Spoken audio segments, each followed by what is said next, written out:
फिक्र मत करो नाइला, ये मेरी जिम्मेदारी है।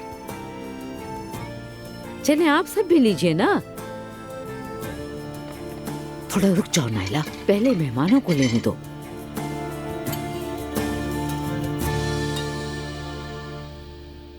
माफ करना। लीजिए अम्मी जान। शुक्रिया बेटी। तुम्हारा शौहर कैसा है? कैसे होंगे, वैसे ही हैं, तुम तो जानती हो। और अपने घर वापस नहीं जाना चाहते। क्यों? क्या उसकी माँ बहुत उदास है? ऐसा ही है, ये तो मजाक लगता है। लेकिन है नहीं। कहने लगे इस हाल में छोड़कर कैसे जाएंगे, समझौता कर लो। तो मैं खामोश हो गई। मैं यही सोचना चाहती हूँ कि उसके पास कोई वजह होगी, इसलिए कोई तबसरा नहीं करती।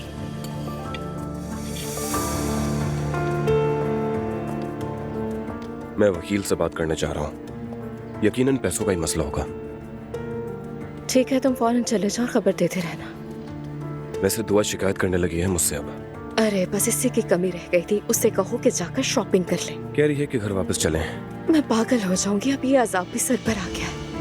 मैंने कहा कि हफ्सा की तबीयत ठीक नहीं है, थोड़ा और रुक जाते हैं, मगर अगले हफ्ते बोलना शुरू कर देगी। अरे बोलने दो उसे, बोलने दो। अभी तासीत के लिए मजीद लोग आने हैं, ये बात उसके सामने रखकर बहला लेंगे। अच्छा ठीक है, ठीक है, चलो मैं चलता हूँ। निकलते ही फोन करना, जरूरत पड़े तो थोड़ा डरा भी देना। डराने की कोई बात नहीं है, मैं संभाल लूंगा। चलो देखते हैं।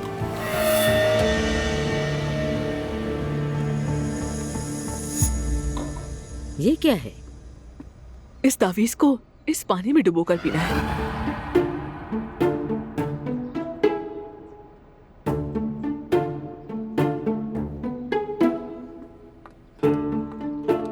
अम्मी जान, मैंने सोचा क्यों ना मेहमानों का इस्तेमाल लिया जाए।